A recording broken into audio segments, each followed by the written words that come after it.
Howdy hey, I am going to do a quick video on what to do if you're coming out on a cold morning and your drinking post is frozen. Last Saturday morning I came out and there was ice underneath here and this paddle would not engage. It wouldn't bring up any water. I could actually hear the water running at a low level way down in the bottom of the post. And it wasn't really cold here. We're in northern Wisconsin area, and so it was 10 degrees that morning, I think. So not super cold, but we've had a lot of freezing rain, and I think what happens, I got a little lazy and let some ice build up around here, and then some of that probably knocked off and got underneath. So I was going to show you what I did. I sort of panicked, honestly. Oh, the horses are going to come get a drink right now. So I kind of panicked and started madly Googling and trying to figure out, what do I do? And I'm just going to demonstrate how lovely this works. So I looked around and, it's cold and my hands are wet and I'm trying to figure it out. And I just thought, you know what, I've recommended this enough that I'm going to show people what I did, and hopefully it can help somebody else. That is my main desire for this video, is that it would be a benefit so that you guys don't have to do what I did. I did call Drinking Post. It was a Saturday morning again, and they of course weren't open, which I don't blame them. They called me back promptly Monday and just talked me through, what other options, things I do. I'll share some of those insights as we go. But you can see here, this is perfect. You can see how it's draining back out. There's no problem with the draining. So that's one thing. If your post isn't draining at the bottom, that will cause problems. Like if drain field freezes up because it's not put in deep enough, that will cause a problem. That's not the case here. This is buried. This is a 10-foot post and it's buried probably 7 feet down. There's really not a whole lot. You guys can see how much is up above that line. So there's probably 2.5 feet out of the ground. It's supposed to be 18 inches below your frost line. Our frost line here can go, I've seen it go up to 9 feet deep. The standard depths for other pipes and things are, I think it's 6 feet deep.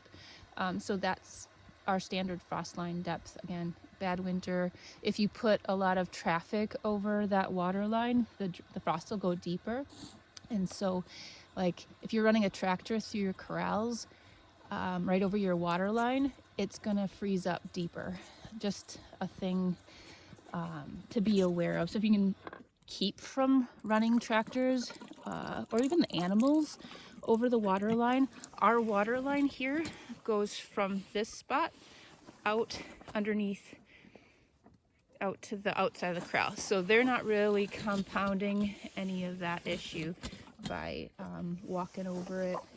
But it's mostly heavy vehicles that can really drive the frost deeper. Okay, all that said, I came out and it was frozen.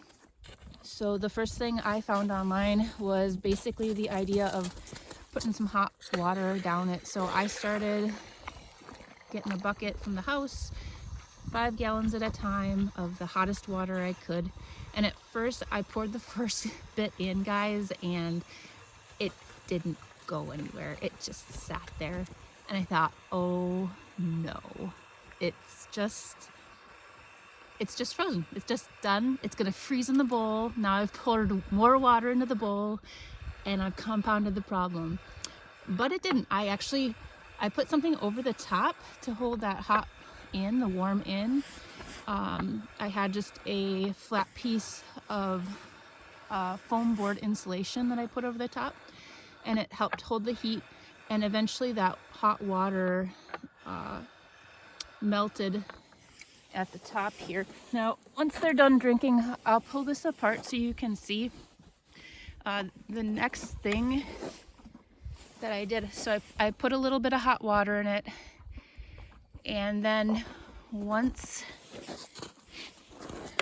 once I got the ice broken up, I did take this screwdriver too, and I loosened that ice as the hot water worked through it a little bit.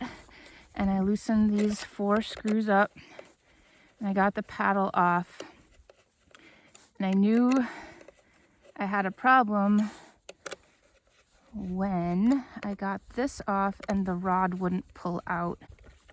Obviously this would be easier with a drill, but I don't have one out here, so just doing this slowly. Also, anyone that lives in deep snow country knows you're gonna want to have somewhere safe to put those screws so you don't drop them in a snowbank and have to rifle around in the snow.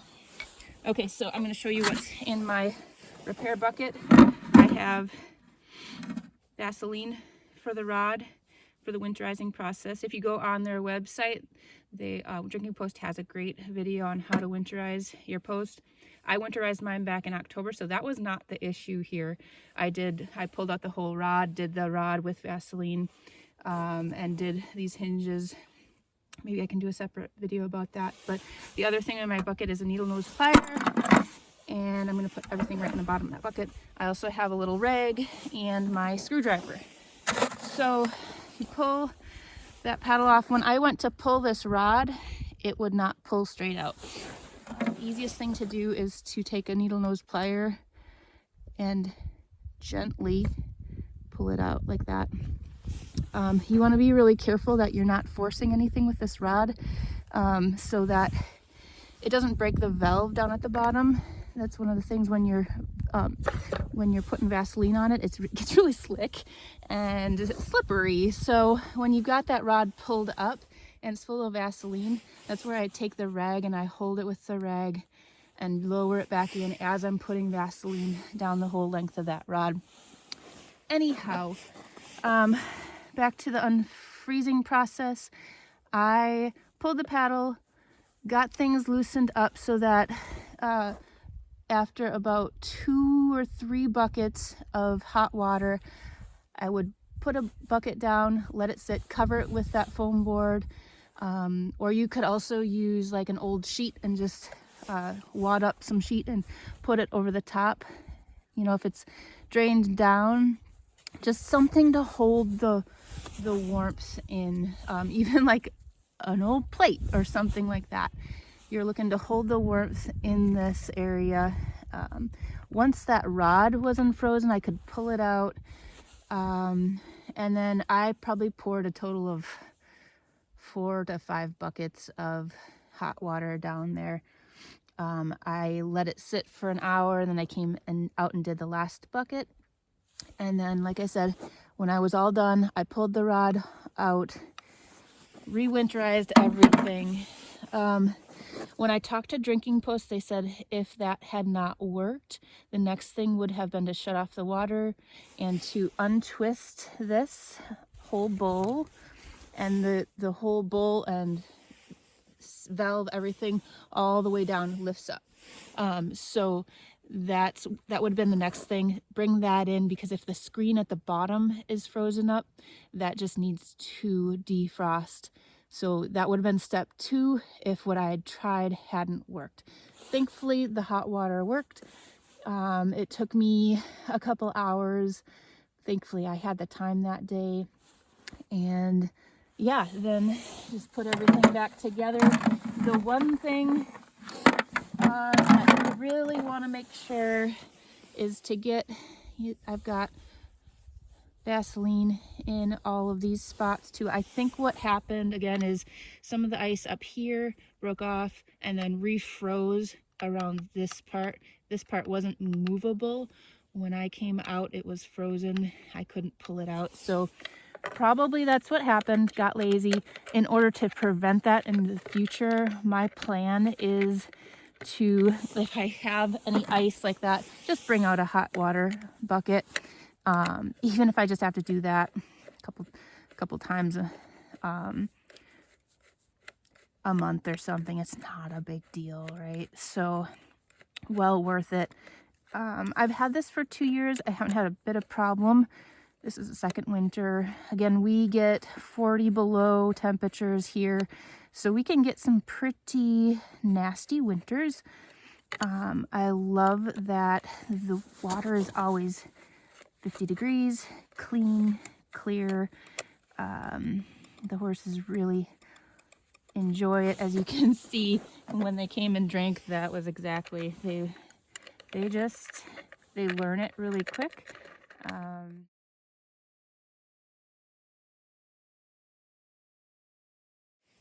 Okay, the other thing I thought of after I turned this off was preventative for keeping it from freezing up.